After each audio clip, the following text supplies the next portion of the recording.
You have been trained to look at Christmas as a domesticated scene: lights, a full table, music in the background, an innocent nativity scene. But I will tell you what almost no one dares to say out loud: there is a fissure tonight. A flaw in the surface of the world. And, if you know how to read the silence, you will realize that the entire earth holds its breath for a reason that does not appear on any calendar. I don't speak as someone who thinks. I speak as someone who has learned to distrust the obvious. As someone who has already compared versions, crossed reports, read footnotes that no one cites, and noticed the pattern: when something is too real, the canon tries to soften it. When something is too dangerous for routine, it becomes folklore, popular devotion, exaggeration.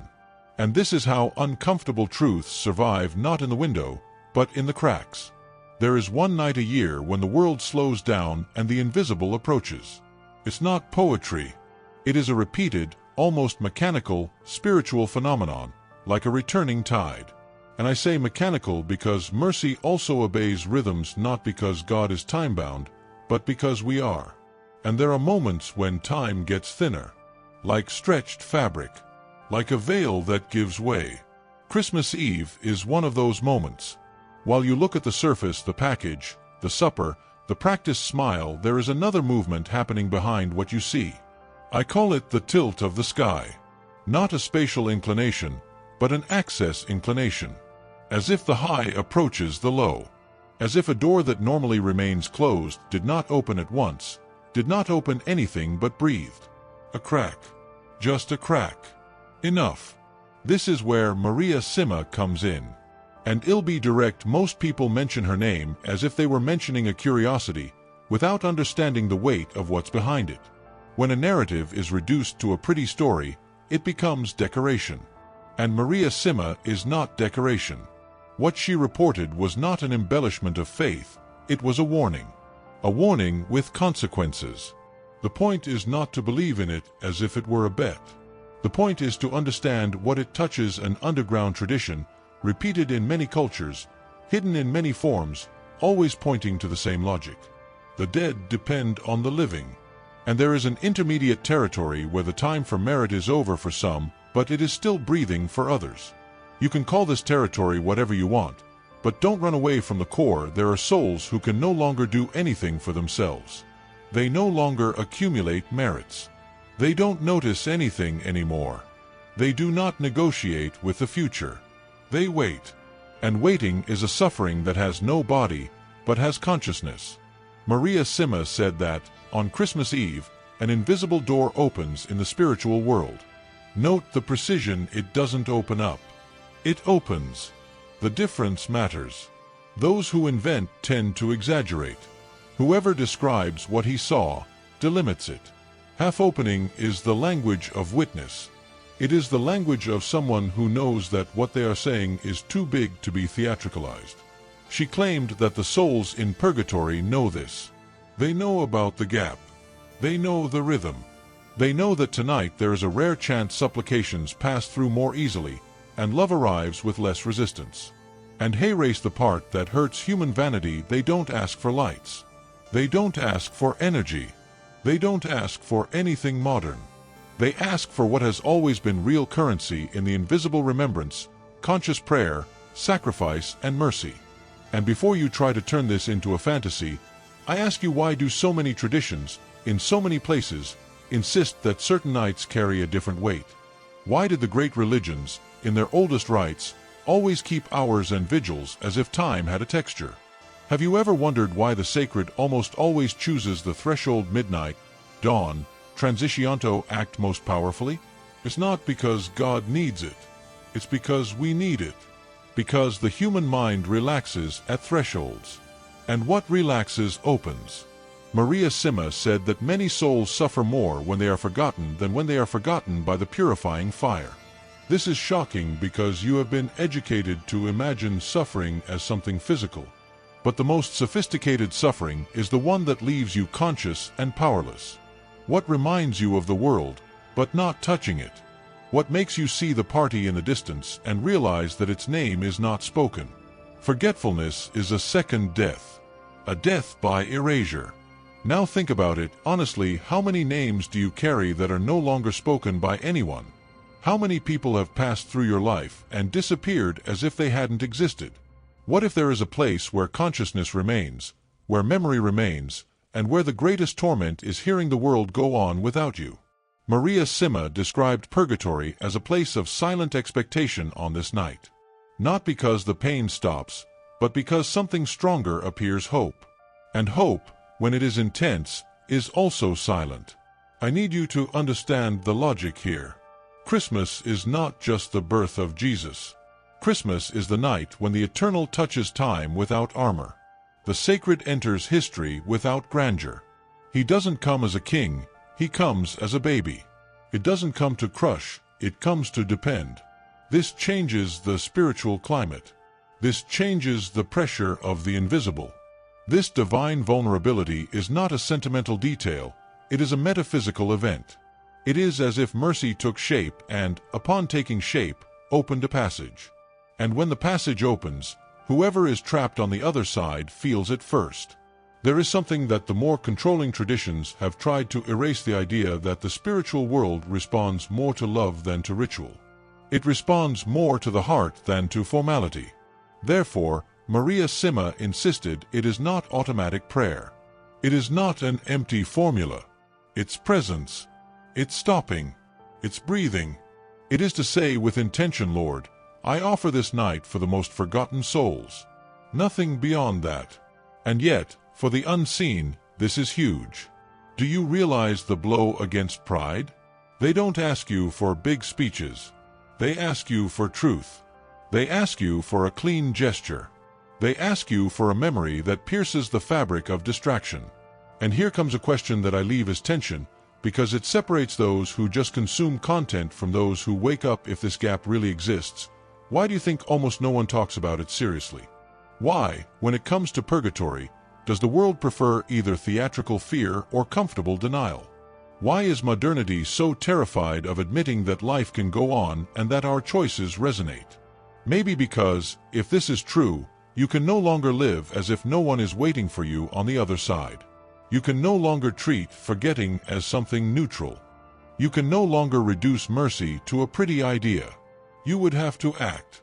And this is where I pull you into what really matters. If this message is reaching you, don't treat it as a cheap coincidence. Do one simple thing now: subscribe to the channel.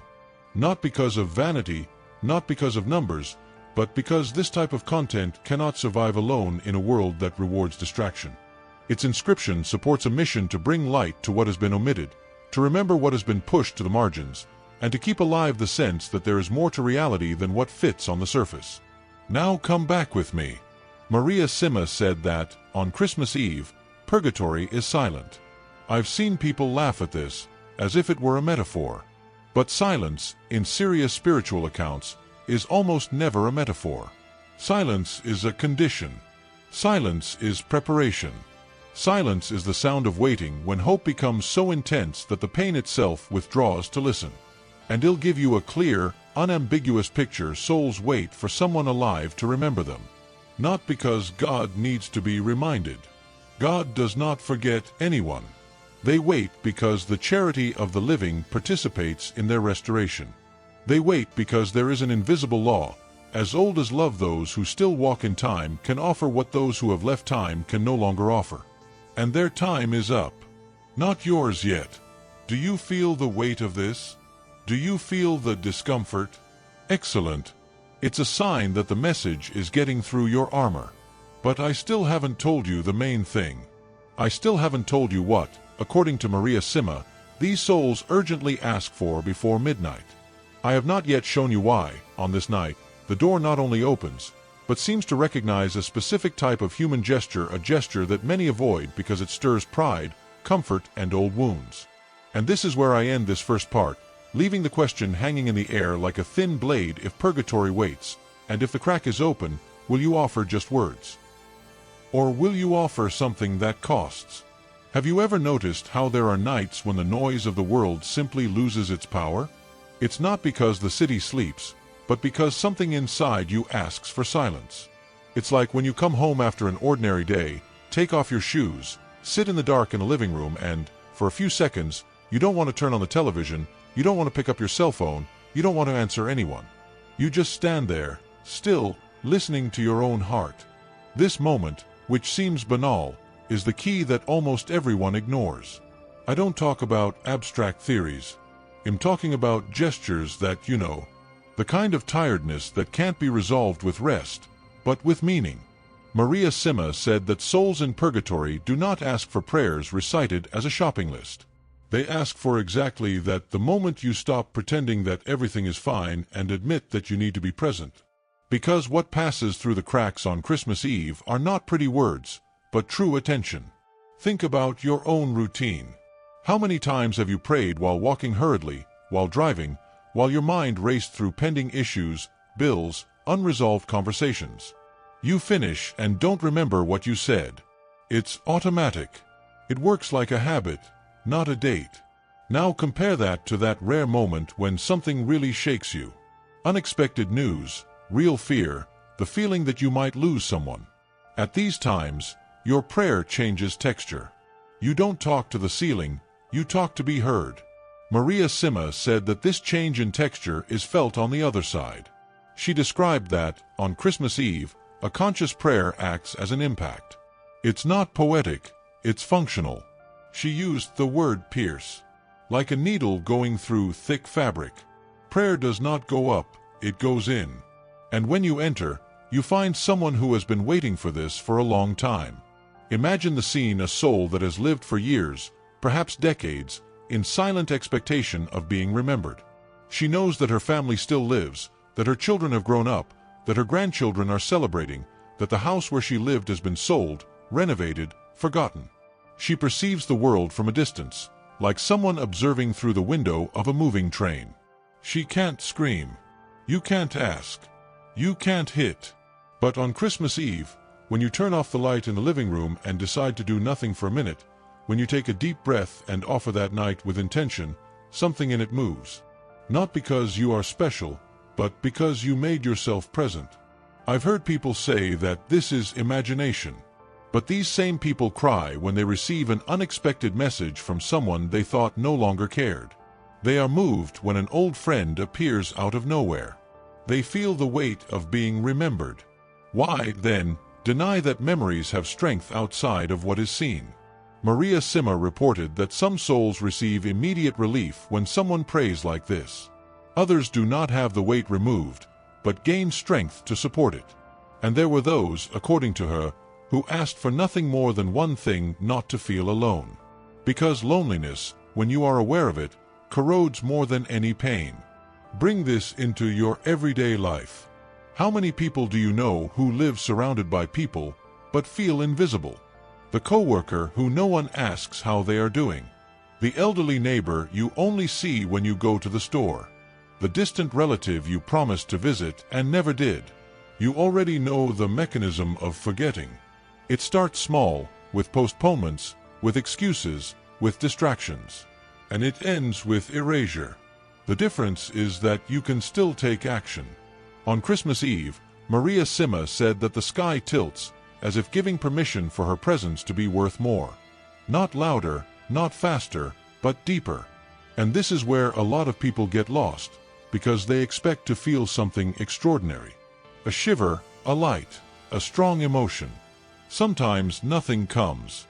Sometimes there is just silence. But silence, on this night, is not empty. It's a raw answer. I know you carry tiredness that no one sees. I know you've tried to pray and felt like you weren't being heard. I know there's that part of you that distrusts everything you can't measure. Still, I ask you to notice one thing: when you allow yourself to really stop, even for a few seconds, something changes in the rhythm of your own mind. It is in this space that prayer stops being performance and becomes contact. Maria Simma insisted that it is not the quantity of words that matters, but the weight they carry. A short sentence, spoken truthfully, cuts through more than pages of automatic speech. And that's the unexpected twist: it's not effort that moves the invisible, it's honesty. Maybe you're listening to this right now while someone sleeps in the next room. Maybe you're alone, with the television turned low, waiting for supper to be ready. Maybe you're in traffic on your way home. It doesn't matter. The point is not the scenario, it is the decision.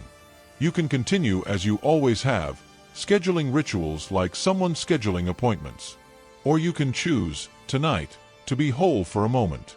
And I leave here the image that Maria Simma repeated with such seriousness that it embarrassed those who heard her, thousands of souls suspended in silence, not in despair, but in expectation, waiting not for a miracle, but for a memory. Not for spectacle, but for presence. Hoping that someone, somewhere will stop what they are doing and truthfully say, I remember you. If that doesn't worry you, nothing else will. But if something in you moves now, it's a sign that the gap isn't just outside. She also opened up inside you. There is a point in the night when the clock keeps ticking, but time seems to stop inside you. It's not sleep, it's not tiredness, it's suspension. Maria Simma never described it as something grand, but as a strangely common, almost domestic feeling, like when you open the refrigerator in the early morning without hunger, just to watch the light turn on. It is in this interval for no reason that the door becomes noticeable. Not to the eyes, but to the conscience, as if something was about to be said and you didn't know by whom. I started to suspect all this when I realized that purgatory was always presented as a place, but rarely as a state of memory.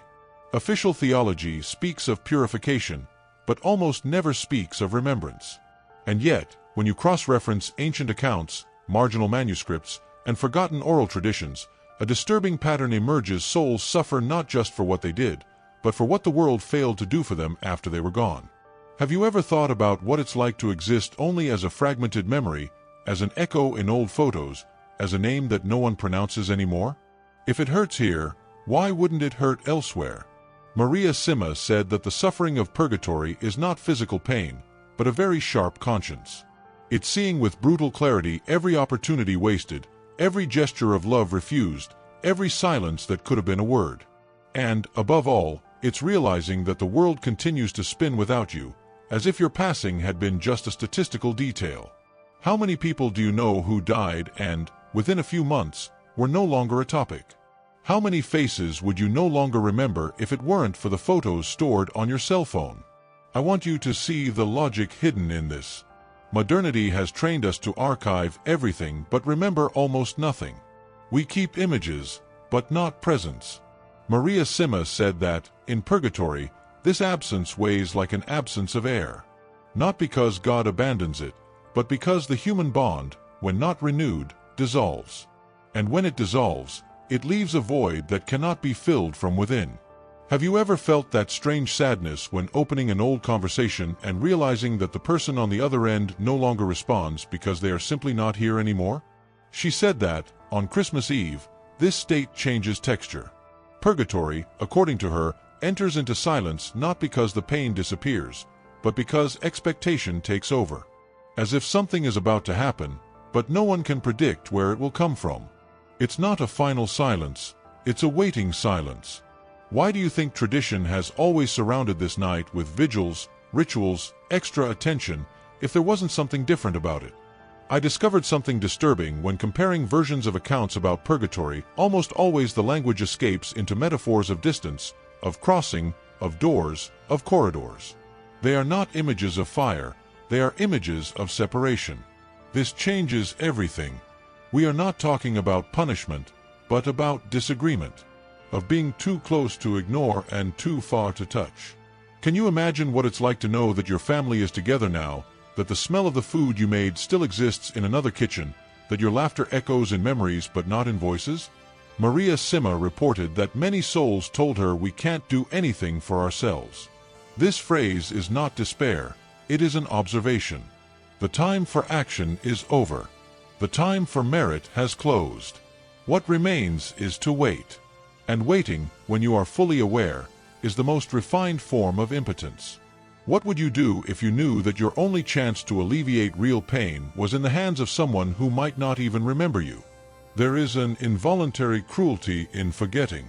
It is not born of hate, it is born of distraction. You don't forget because you want to hurt, you forget because life goes on. But in purgatory, according to Maria Simma, life does not continue. She stretches. She is suspended. And each day of forgetfulness piles up like an invisible weight. I began to realize that perhaps purgatory is not just a place, but a network of broken relationships.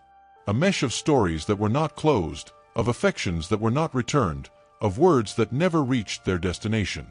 Have you ever noticed how certain unresolved issues continue to haunt you years later, even when you pretend you've gotten over them? On Christmas Eve, said Maria Simma, something in this network loosens. Not because the world becomes more just, but because mercy gains passage. And this is where the traditional script fails, because we are taught to expect external manifestations, when the main movement takes place in the intimacy of a gesture that no one applauds. That's why so many people go through that night without feeling anything. They are too busy with the surface. It's not that nothing is happening. It's just that they aren't present enough to participate. What would change in your perception if you accepted that, while you read these words, there is someone waiting exactly for your gesture?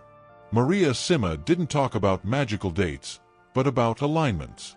The night in which God enters history as fragility is the night in which human fragility finds a response. The gap opens not to reward the strong, but to reach the forgotten. And perhaps the most disturbing thing about all this is the realization that purgatory is not as far away as you think. It starts every time someone stops being remembered. Every time a name stops being pronounced. Every time a story ends only in silence. Are you sure that no one who passed through your life is now depending only on your memory to not disappear completely? There's an almost uncomfortable reason why most people drop the subject just when it starts to get serious. While conscious prayer seems beautiful, acceptable, almost poetic, the second request of souls enters a territory that no one likes to visit: sacrifice. Not the one that appears on social media, nor the one that earns praise, but what happens in the dark of your own choice, when no one is looking and you realize that you have two very simple options in front of you: comfort or offer. Maria Simma reported that this request came with unexpected frequency. Souls did not ask for grandiose gestures, but small renunciations that cost enough to break the inertia of routine. And this has always intrigued me, because when you compare it with other spiritual traditions, you realize that the pattern repeats itself. Transformation almost never comes from spectacular acts, but from microscopic decisions repeated in silence. It's like that moment when you're exhausted after a long day and you realize you could just ignore everything and lie down, but you choose to spend 5 more minutes with someone you need to talk to. These 5 minutes, for those who receive it, are the whole world. Once, Maria Simma said that a soul told her that she had made more progress in her purification because of a woman who gave up watching a television program on Christmas Eve than because of all the public penances that had been done by her during her life. When I first heard this, I thought it was an exaggeration, until I realized the logic behind it. It's not the size of the waver that counts, it's the direction. A small gesture, made against the current of one's own desire, has more spiritual weight than a large gesture made out of habit or ostentation. Bring this into your own experience. You know exactly where your comfort lies. It presents itself as merit, as rest, as an acquired right. He always comes with good justifications. You've worked hard, you've been through hard things, you have enough problems. All of this is true. And yet, Maria Simma said that souls perceive clearly when someone chooses to go through this layer of justifications and offer something that they didn't need to offer. She spoke of young people who decided to turn off their cell phones on Christmas Eve and remain silent for a few minutes. From parents who swallowed the harsh response they were about to give and chose to listen. Of people who gave up the drink, the dessert, the comfort of a warm bed, and offered that small discomfort like someone putting an invisible coin in an unseen box. According to her, many souls moved forward because of these anonymous gestures. The curious thing is that, when you start to observe, you realize that the world works like this on the visible plane too. The biggest changes in your life probably came not from cinematic events, but from decisions that, at the time, seemed insignificant. The conversation you almost didn't have. The choice to stay when it was easier to leave. The apology you almost swallowed. The no you said when everyone expected a yes. Maria Simma explained that, on Christmas Eve, sacrifice aligns with something greater than human will. Christ offered himself to the world not as a power, but as a limit. Not as control, but as dependence. And every time you accept a small limit out of love, you enter into this same dynamic. You participate in an exchange that does not appear in the statistics, but changes destinations. There was one specific report that always seemed too unlikely to ignore. She said that a soul had remained for years practically immobile in its purification, until one Christmas night, a teenager decided to spend half an hour in silence, away from games and social media, just out of boredom mixed with a strange impulse that he himself could not explain. According to Maria Simma, that soul felt this gesture like a push, as if someone had unlocked a door that no one realized was locked. This doesn't fit our model of cause and effect, and perhaps that's why we ignore it. But think about it, how many times have you been saved by something small that someone did for you without knowing it? A word at the right time, an unexpected invitation, a silent presence that changed everything. Maria Simma insisted that sacrifice keeps the door open. Prayer opens it, but sacrifice sustains it. And when there is no sacrifice, the door does not close as a punishment, but as a natural consequence. There is no flow where there is no delivery. And here comes a detail that almost no one mentions. Souls know when someone chooses comfort over offering. Not as a judgment, but as an absence. They don't feel the prayer, they don't understand the intention, and the silence of expectation weighs heavily again. This is not guilt, it is responsibility. A gentle but real responsibility.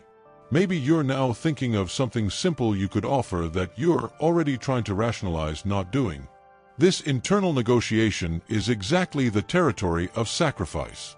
It's not about punishing yourself, it's about moving. It's about allowing love to pass through an additional layer of resistance. Christmas Eve, said Maria Simma, does not amplify the effort, it amplifies the direction. It doesn't ask you to be a hero, it asks you to be honest with what you avoid. And the more banal the gesture seems, the purer it becomes, because it carries no expectation of return.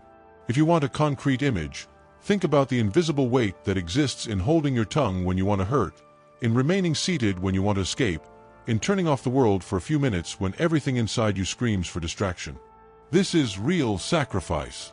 It leaves no visible mark, but leaves an invisible trace. And perhaps the most surprising thing is to realize that, by offering something small, you don't make yourself smaller. You become lighter. Maria Simma said that many who helped souls in this way reported, years later, not remembering exactly the gesture, but remembering a strange feeling of peace that accompanied them ever since, as if they had, without knowing it, aligned themselves with a larger current. The question is not what you are capable of doing. The question is what you are willing not to do for a few moments. Because it is in this negative space, in this retreat from one's own comfort, that something that was trapped finds passage. There is a point at which almost every listener begins to worry, because so far we have talked about prayer and sacrifice, and this, although it requires effort, still allows you to keep your wounds protected. But then the third request arrives, and he doesn't respect defenses. Maria Simma said that, on Christmas Eve, souls beg for something that most people prefer to push away. Forgiveness offered to someone who didn't ask for it, doesn't deserve it, or perhaps isn't even here anymore. She didn't say this as a theory. He said that, in his meetings, souls return to this point with uncomfortable insistence. They didn't ask for revenge, they didn't ask for justice, they didn't ask for the past to be rewritten. They asked that someone, still alive, have the courage to release what was too tight inside them. And this is where the narrative changes temperature, because everyone carries at least one name that they don't like to pronounce. A face that still hurts. A scene that didn't end. An apology that never came. A door that closed too hard. You don't have to think much to know who it is. The body already knows before the mind. Maria Simma explained that a lack of forgiveness doesn't just stay within you. It creates invisible bonds, like stretched threads that cross time. As you relive that conversation, that betrayal, that humiliation, something remains stuck.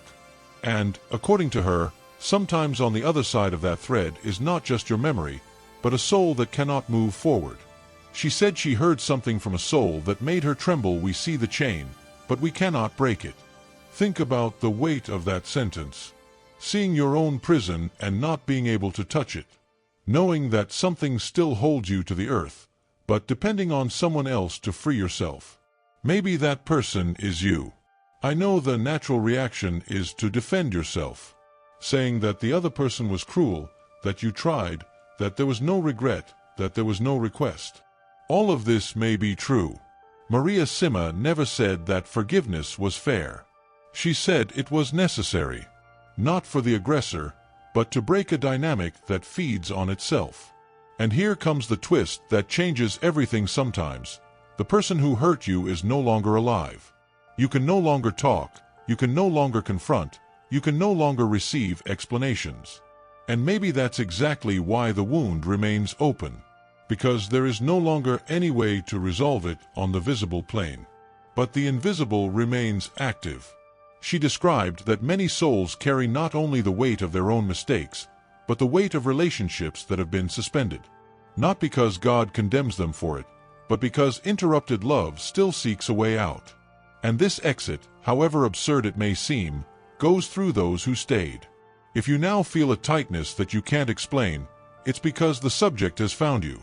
Forgiving does not mean forgetting. It doesn't mean denying what happened. It doesn't mean reopening doors that you closed to protect yourself. Maria Simma said that forgiving is a decision, not a feeling. It's saying, even with a trembling voice, I'll let go. I don't carry it anymore. Even if the heart doesn't follow at the beginning, the choice opens a process that time completes. She said that, on Christmas Eve, when someone says this forgiveness in silence, something in the invisible unravels like an old knot. Sometimes the knot falls off all at once. Sometimes it starts to slowly loosen. But it never stays the same. What makes this so difficult is that you have been taught to confuse forgiveness with weakness, as if letting go of resentment would mean losing a battle. But the truth that Maria Simma brought is harsher. Holding on to hate means staying connected to those who hurt you. It's keeping alive a relationship that you say you want to bury. And erase the point of tension that almost no one faces honestly. While you hold on to this resentment, you're not just protecting yourself, you're holding yourself back. You transform pain into identity. You organize your own story around what you missed. And, without realizing it, you create a personal purgatory that lasts your entire life. Maria Simma said that souls don't ask you to go back on what you experienced. They ask you to choose not to perpetuate. May you decide not to be the last link in a chain of pain that has crossed generations. Maybe now you're remembering someone who died without you making peace. A father who never knew how to apologize. A mother who hurt with silence. A friend who disappeared. A love that ended badly. And maybe you've always said that it doesn't matter anymore. But if it didn't matter, you wouldn't feel this weight now.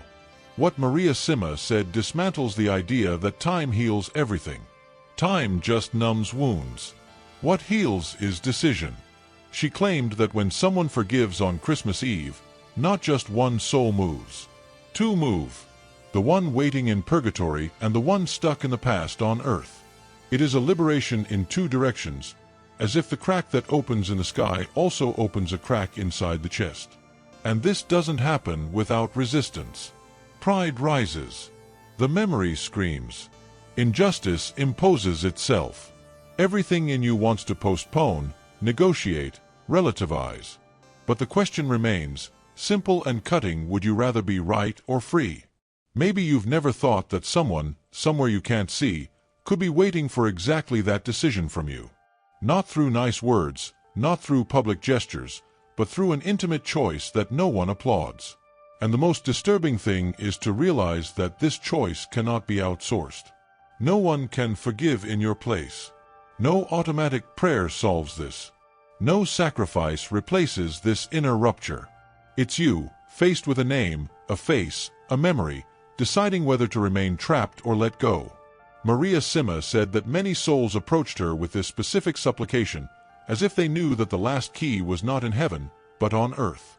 And that this key is almost always in the hands of those who least imagine the power it carries. Maybe now you're starting to understand why this part is the most avoided. Because it's no longer about doing something. It's about letting go. And that requires courage that no technique teaches. Christmas Eve, she said, doesn't demand perfection. It demands truth. It demands that you face the name you avoid and say, even if only inside, I forgive you. And in saying that, don't just free those who hurt you. Free yourself. Because, in the end, the most difficult purgatory is not the one that comes after death. It's what you build here when you refuse to let go of what has already happened. We've reached the point where there's nothing left to explain, only what to choose. After going through the prayer that needs to be conscious, the sacrifice that costs something real, and the forgiveness that breaks invisible chains, there remains a simple and frightening territory practice.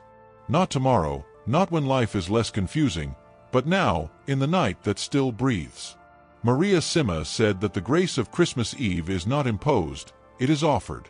She doesn't push doors, she just waits for someone to touch them from inside. And perhaps that's why so many people pass by this date like someone crossing a bridge without looking at the river. They reach the other side with gifts, photos, and memories, but miss the moment when they could have changed something invisible and profound. The path she described does not require spiritual talent or theological knowledge. It just requires a willingness to stop the automatic. Imagine yourself for a moment turning off everything around you. Not as an escape, but as a presence. Maybe you're in your living room, maybe you're in your bedroom, maybe you're in a parked car. It doesn't matter the scenario, what matters is the decision to stay in one piece for a few seconds. Breathe slowly. Feel the air come and go. Let the mental noise settle like dust after a windstorm. And then, in simple words, offer tonight. Don't recite, speak. Say that you offer the night for the most forgotten souls. Say this as if addressing someone who is really listening, because, according to everything Maria Simma reported, there is someone listening. Then choose one small sacrifice you can make right now. Not something theatrical, something real. It might be staying silent when your first reaction would be to complain. It may be giving up a comfort that you were already allowing yourself.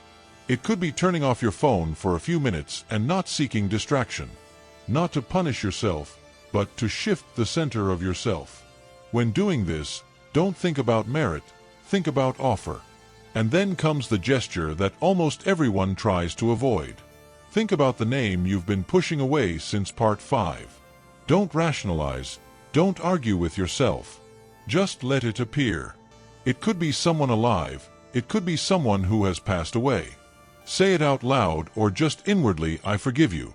You may not feel anything right away. You may feel resistance. It doesn't matter. What matters is the choice. The choice creates a rift where the process begins. Maria Simma said that when someone performs these 3 gestures on Christmas Eve, something moves in 2 directions. A soul in purgatory moves forward and a heart on earth is relieved. It is a silent exchange, without applause, without external signs, but with effects that spread throughout the year. People who did this reported unexpected solutions, unlikely reconciliations, a peace they couldn't explain. Not because they deserved it, but because they entered a flow that was already available. And here is the promise she repeated with conviction: whoever consoles a soul on Christmas Eve will never be left without consolation. Not because there is cold accounting in heaven, but because love, when it moves outside of itself, returns in ways that the mind does not anticipate. Maybe as a call at just the right moment, maybe as an opportunity that seemed impossible, maybe just as the feeling that you are no longer as alone as you thought. You don't have to believe everything you hear here, but you can test. You can live this night in a different way than usual and observe what changes within you in the coming days. It can turn an ordinary date into a personal milestone. You can choose to be someone who doesn't go through life just consuming experiences, but participating in them. Before you go, I ask you something simple. If this message touched you, like this video, not as an automatic gesture, but as a sign that you were present. If you want, comment, even anonymously, just saying what you felt or what the hardest part was. And subscribe to the channel. Not to inflate numbers, but to sustain a space where themes that the world prefers to forget are still alive. The souls in purgatory are waiting, not in despair, but in hope. Waiting for someone to stop for a moment, remember them and choose to act. Maybe that person is you. And if so, may this night not pass like all the others, but become the beginning of something that echoes far beyond what you can see now.